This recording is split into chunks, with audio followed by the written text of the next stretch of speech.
예수님이 나를 위해서 일했지. 내가 무슨 예수 위해서 살아요, 그렇죠, 그죠? 그런 엉뚱한 생각을 해가지고, 처음에는 이렇게 말이죠. 제가 이번에 목사님들께서 어느 교수의 극강한 걸 듣고를 제가 테이프를 듣고 왔는데, 이분이 지나쳐 이렇게 말해요. 여러분, 인간은 전적 무능합니다. 아무런 선행을 할 수 없습니다. 우리는 완전히 무능합니다. 어떻게 우리가 행위를 구원했습니까? 행함이 필요하다고 자꾸 떠드는데 무슨 행위가 필요합니까? 무슨 행위를 할 수 있습니까? 아무도 할 수 없는 존재입니다. 이렇게 말해요. 그럼 어떻게 합니까? 그냥 공짜로 은혜로 구원하는 겁니다. 그래야 구원이 확실하죠? 행하라 그러면 누가 구원받습니까? 공짜로 구원받으니까 여러분 구원이 확실해가지고 하나는 거의 염려할 필요 없습니다. 노력할 필요 없습니다. 해놓고는 그 다음에 이렇게 말해요. 예수님에게 공짜로 은혜로 구원받았으니까 너무너무 감사해서 선행을 하십시오. 내가 앞에 금방 아무도 모르는 거에 제가 갑자기 선행을 하고 하는지 앞뒤가 하나도 말이 안 되는 강의를 해가지고 제가 이분이 도대체 학자냐 평신도냐 이 강의를 말도 안 되게 한다고 그랬거든요. 제가 듣고 오면서 그래서 듣고 오라는 줄 알고 제가 저보고 듣고 오라는 줄 모르겠는데 그런 것이 지금까지 있는 정통교회죠. 전적 살아겠으니까 은혜로 공짜로 구원했고 주를 위해서 세계를 변화시키고 너나 변화해라. 너도 변화되지 않으면 무슨 세상을 변화시키느냐? 그러네? 자기도 안 바뀌고 있으면서 안 바뀌어진다. 우리 어떻게 다 성화하느냐? 안 된다. 성화 안 하고 구는다. 이렇게 성화를 부정하고 있으면서 무슨 안 믿는 사람 붙들고 똑바로 살아라. 빛이 되자. 아니 똑바로 못 사는 내가 무슨 빛이 됩니까? 성화가 안 된다고 말했으니 빛이 돼야 되지. 여러분 다 세상을 좀 변화시키죠. 말이 됩니까 이것이? 웃기는 소리 하지 말고 교회나 똑바로 세워라. 교회가 엉망인데 무슨 빛이냐? 세상이 무슨 세상을 변시냐? 교회를 한번 변화시켜봐라. 한국교회 누가 고칠 거냐? 아무도 못 고친다. 교회도 못 뜯어 고친데 무슨 안 믿는 세상을 뜯어 고칩니까? 그럼 또 와심이 나가지고 주를 위해서 사회 변형시켜서 돌아다니고 진짜는 장난치는 것이 말도 안 되는 이야기입니다. 절대로 그런 착각에 빠지면 안 됩니다. 보통 심각한 이야기가 아니에요. 저는 그렇게 말하고 있지 않습니다. 그런 게 그대로 다 찾아야 된다. 그는 모든 문제를 빛이라면서 다 찾아보고 다 했는데 이사야서 6장 1절에 너희들 나 빛을 발하라. 그는 그리스도 고친다는 말이고 그리스도 고친다 이 말이지 우리 보고 빛을 발하는 말 아닙니다. 절대로. 옛날에 한국에 유명한 목사님이 한 설교를 제가 근로된 걸 봤는데 설교자에게 10년 첫 절이에요. 빛을 발하자. 첫째 되지 올림픽가 된다. 올림픽의 빛을 발하자. 둘째 되지 경제 성장의 빛을 발하자. 셋째는 또 뭐더라? 그래서 내가 진짜 웃기네. 굉장히 유명한 문나라 목사입니다. 그렇게 형들이 설교해도 교인들이 아멘하고 따라다니니 무슨 올림픽이 무슨 문제고 대한민국의 경제 성장이 무슨 비자고 하게 됩니까 여러분? 전부 경쟁해가지고 뺏어와가지고 그래야 될 판인데 그런 허황한 이야기를 하면 교인들이 우하고 실제로 거룩하게 살아라 똑바로 살아라 하면 안 됩니다. 모순 수생의 사고를 한국 사람들이 왜 안 되는 이해가 안 돼요. 머리가 도대체 어떻게 생긴지는 이해가 안 돼요. 지금 이 사건에서 지금 듣는 교훈이 뭐냐 하면 변호산에서 그리스도께서 나타나시는데 나타나신 그리스도께서 능력으로 나타나셔서 자기에게 복종하는 사람 다 그죠? 한번 들려버리네요. 철로 만든 엉덩이죠. 그것도 다 다친다 그러죠. 네, 철장으로 만국을 다친다고 되어 있죠. 그런 심판주로 올 것을 이야기합니다. 심판주로. 심판주로 올 것을 이야기하면서 주시는 교훈이 뭐냐 하면 사람들이 십자가를 따라오지 않는다. 십자가 따라오지 않는다. 너희도 십자가 안 따라온다. 그래서 다 심판에서 버리고 십자가를 따라오는 사람만 구원하겠다고 하는 메시지이기 때문에 그 결론을 말하면 그 변호사의 사건의 이야기는 요한복음 12장과 이어지면 어떤 이야기로 가냐면 거의 다 구원 못 받는다. 내가 다 쓸어버리려고 소수만 남은 자만 구원한다는 이야기입니다. 자, 요한복음 12장 뒤에 걸고 있습니다. 지금 앞에 이야기한 후에 나는 하나님 믿어야 되겠고 너희도 목숨을 버려야 된다라고 하는 이야기 다음에 뒤로 쭉 가면 이런 말이 나오죠. 세상이 심판받을 때가 온다 그래요. 31절에. 또 세상이 이렇게 쫓겨날 것이다. 심판 이야기죠. 그 다음에 34절에 가면 아니 무리가 대답하기를 우리는 율법에서 그리스도가 영원히 계시다는데 왜 당신을 들려 올라간다고 하느냐. 그렇게 부활승천을 말하죠. 그런 이야기 쭉 하다가 37절에 넘어가면 많은 표적을 저희 앞에서 행하셨으나 저는 믿지 아니하니 이는 선자 이사야의 말씀을 이루려 하십니다. 예수께서 기적을 행하여도 사람들이 안 믿는다, 그죠? 그래서 이사야의 말을 어떻게 말하냐면, 주여, 우리에게 들은 바를 누가 믿었으며, 주의 활이 누구에게 나타난다니까 하였더라. 저희가 능히 믿지 못한 것은 이 까닭이니, 곧 이사야가 다시 말하기를, 저희를 멀게 하시고, 저희 마음을 완고하게 하시고, 하시니, 이는 저희도 알고 눈으로 보고, 마음으로 깨닫고 돌이켜 내게 고침을 받지 못하게 하려 합니다. 이런 이야기죠. 이거는 이사야에서 나오는 주제입니다. 이사야 6장에 하나님께서 보호자에 앉게 해주고, 이사야 왕이 죽고, 우시아 왕이 죽고, 하나님 보호자에 앉게 해주면서 너희 우시아 왕이 죽어도 상관없다. 우시아가 너희 다스리는 사람, 내가 왕이다. 내가 왕이다. 그걸 보여주죠, 이사야에게. 이사야가 하나님께서 굉장히 죄송스러워서 난 좀 큰일 났구나 하니까 입술에 이렇게 불을 붙이면서 내 죄 사함받다. 그러니까 오늘 누가 나를 가르쳐? 그러니까 내가 여기 있는 데서 나를 보내줘서. 승리사들이 많이 써먹는 구절입니다. 저는 그렇게 하면 야단 맞아요. 내가 여기 있는 데서 나를 보내줘서. 근데 불신분이 누가 나를 가르쳐 주니까 불신분이 그럼 메시지 줘야 되잖아요. 그러니까 선교사가 만에 이사야서를 읽고 불신 받았으면 메시지 줘야 돼요. 그 다음 메시지 이렇게 나옵니다. 너는 가서 이 백성의 마음을 완고하게 만들고 눈을 감고 귀를 감게 해서 마음으로 깨닫고 눈을 보고 돌이켜 돌아오면 안 된다. 돌아오지 못하게 해라. 전도로 가면 안 된다는 이야기입니다. 이사야가 전도로 가면 안 된다는 이야기예요. 그러니까 선교사 보고 전도로 가지 마라 그랬어요. 그럼 가지 말아라.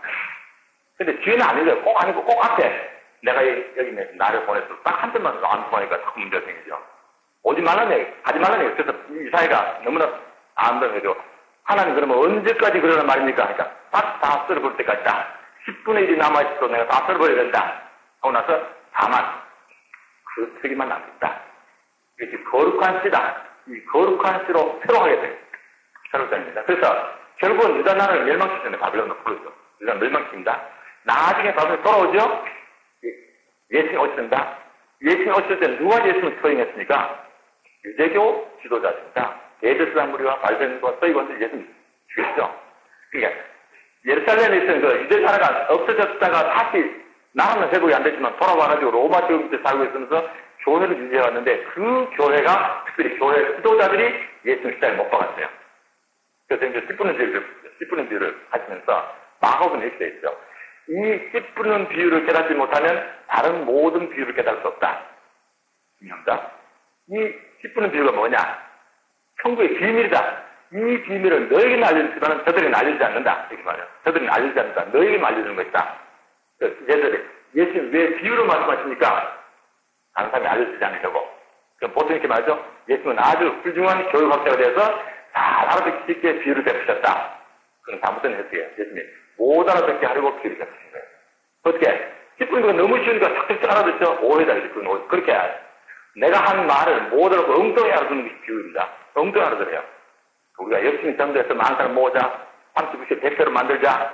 그런 비유 아니다. 그럼 무슨 비유냐? 이사야 1장에 하죠. 똑같은 얘기입니다. 눈으로 보아도 모르고, 뜻으로 모르고, 마음으로 깨닫지 못하고, 돌아오지 못하게 하라는 말씀이 이 10분의 비유다.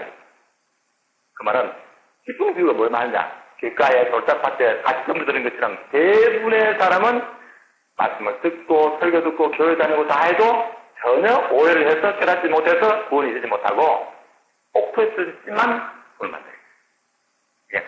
다수가 아니고 절대 소수만 구원받는 이야기거든요. 누가 보면서 말씀인데 질문했죠. 제자한테 질문했나요? 예수님 그럼 구원받을 자가 적습니까? 예수님 맞다. 소문으로 들어가거라. 환장은 힘이 적다. 구원받는 힘이 적습니다. 그게 제가 안타까운 거예요.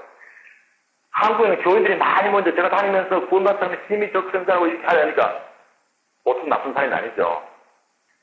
실제로 한국 교인 대부분은 구원 못 받습니다. 이게 보통 심각한 문제 아닙니다. 제가 봐도 아닌 것 같아요. 제가 봐도 아닌 것 같아요. 하나님을 믿는 사람들이 거의 없어요. 하나님 믿지 않아요. 자기를 믿죠.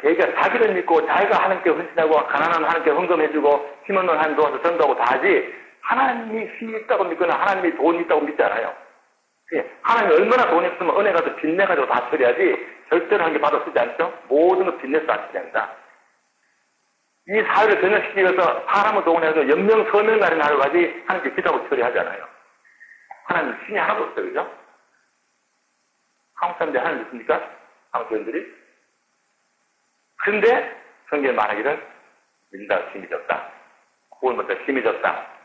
그것이 변화산에서 받은 대답의 메시지다. 그 이야기를 지금 이 헬라 사람들 와서 질문에 대해서 대답한 바인데 그러면서 예수께서 인자가 영광을 받을 때가 됐다. 이렇게 말해요. 아주 복잡한 성경 이야기입니다.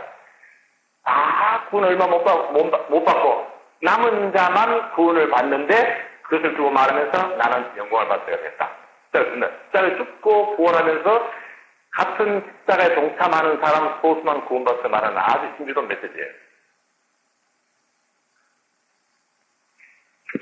그런 배경을 깔고 베드로가 후서에서 우리가 그 변호산에서 예수님 친히 나타난 거 다 봤다. 그 큰 영광 중에서 나타났다. 그때 하나님께서 이는 내 사랑하는 내 기뻐한 자라고 말씀하시다. 너희들이 죽인다. 내가 다시 살려서 왕으로 삼을 것이다. 그리고 그가 오셔서 너희들을 다 심판할 것이다. 하는 것이 구약에서 쭉 흘러오는 메시지거든요. 예수께서 이 이야기를 계속해서 하신 거예요. 근데 바울도 이 이야기 똑같이 합니다. 바울이 열심히 이스라엘 사람이 전도하니까 계속 잘 받게 하잖아요. 그럼 이방인을 가잖아요. 그죠? 그래서 하는 말이 하나님이 너희들을 버리시고 이방인을 구원하신다. 그것이 로마서 9장에 나오는 선택이론입니다. 보통 우리는 선택이론을 오해를 하는데 그 선택이론이 토기장의 비유까지 간다. 토기장의 비유가 하나님이 자기 마음대로 구원하고 버린다는 뜻이 아니고 토기장의 비유는 예레미야 18장에 나옵니다. 예레미야 18장에 가보면 토기장이가 토기를 만드는데 이 토기가 쓰여져 버려요. 망가져요. 하수되죠. 하나님 인간을 만드는 인간이 보험돼서 망가지는 거예요. 그러면 그냥 버리면 되는데 안 버리고 새로 만들어요. 새로. 하나님 마음대로 토기장의 마음대로 새로 만드는데 어떻게 만드냐. 이 백성은 구원하겠다고 내가 작정하고 이 백성은 버리겠다고 내가 작정했는데 구원하겠다고 작정한 사람들이 말을 계속 안 듣고 죄를 지으니까 내가 버리겠다고 하는 사람들이 회개하고 들어오면 내가 그대로 받아주겠다라고 그 예레미야 18장에 나옵니다.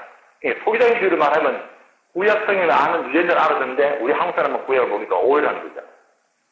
토기장의 비유가 결론이 뭐냐면 그러면 하나님께서 새로 구원해서 만드시는 구원하는 이 그릇이 누구냐? 이 그릇은 우리다. 우리가 누구냐? 유대인 중에서뿐 아니라 이방인 중에서 구원을 받는 우리다. 라고 바울이 결론 내려요. 그럼 그제 하는 말이 호사스를 인용하면서 내 백성 아닌 자는 내 백성이라고 그러죠. 이방인 내 백성 부르겠다는 얘기예요. 이스라엘 사람이 아무리 많더라도 그 중에 남은 자만 구원할 것이다. 지금도 하나님의 은혜로 택하심을 따라 남은 자가 있다. 이렇게 말합니다. 대부분 다 쓸어버리고, 유전자를 다 쓸어버리고, 그 소수만 구원한다고 지금 말하고. 선택받은 이스라엘 백성이 거의 구원 못 받고, 그 중에 남은 자만 구원받고, 이방인들이 구원 동참한다는 것이 로마 9장의 바울의 이론이거든요. 그 같은 맥락이 이사야서에 나오고, 예수님 인용하시고, 바울도 인용하면서, 계속해서 이 베드로 후서에도, 그러니까 변호사에서 그분이 임하시는 것도 보았고, 그분의 말씀 직접 들었고, 하나님 이는 내 사랑하다고 말하면서 십자가를 하셨다. 그래서 그 말씀처럼 틀림없이 그분이 심판자로 오실 것이다. 나는 죽을 때가 되어가서 내가 죽기 전에 이 말을 너희들에게 꼭 다시 하고 너희들에게 다시 리마인드 시키고 싶다. 너희는 잘 생각하고 너희도 그분이 심판자로 오실 때를 대비하고 준비해야 된다. 어떻게 공부했던 것처럼 너희는 이 세상에서 너희 이기적인 욕심을 벗어버리고 욕심을 성령에서 피하여 주께로 와서 하나님의 성품을 닮아서 하나님의 거룩한 신부로 그분에 의해서 새 창조되는 축복을 누려야 된다. 그렇게 해서 너희들이 하나님의 성품을 참여하게 되면 그때야 우리가 넉넉히 하나님에 들어갈 줄 알는 믿음의 구원의 확신이 생길 것이다. 그것을 너희 잊지 않고 꾸준히 잘 리마인드 하면서 따라와야 된다. 내가 그리스도께서 대리만다는 말 하지 않느냐. 내가 다시 말한다. 내가 한 말은 괜히 만든 말 아니고 공교에 만든 말이 아니고 우리가 다 여러 사람이 함께 그래서 눈으로 보고 귀로 직접 들은 말이다. 그렇게 한 후에 그 다음에 하는 말이 있어요. 베드로후서 2장에 나왔습니다. 1장 19절 또 우리에게 더 확실한 예언이 있어 어두운 데 비치는 등불과 같으니 날이 새어 새들이 너희 마음에 떠오르기까지 너희가 이것을 주의하는 것이 다하니라. 먼저 할 것은 성경의 모든 예언은 여기에 모든 예언 복수입니다. 예언들은 사사로 이끌 것이 아니니 예언들은 언제든지 사람이 스스로 내는 것이 아니요 오직 성령의 감동하신 입은 사람들이 하나님께 받아 말한 것입니다. 무슨 말이냐면 우리는 변호사에서도 이 말 분명히 들었다. 그리스도가 등장하시는데 알고 있어. 변호사님 등장하신 예수님이 어떻게 보면 심판자의 모습을 보여주는 거예요. 메시아처럼 보이는데 어떤 메시아는 심판자, 영광스러운 모습을 나타나는데 그분이 권능을 가지고 왔다고 말하거든요. 베드로가 권능을 가지고 왔고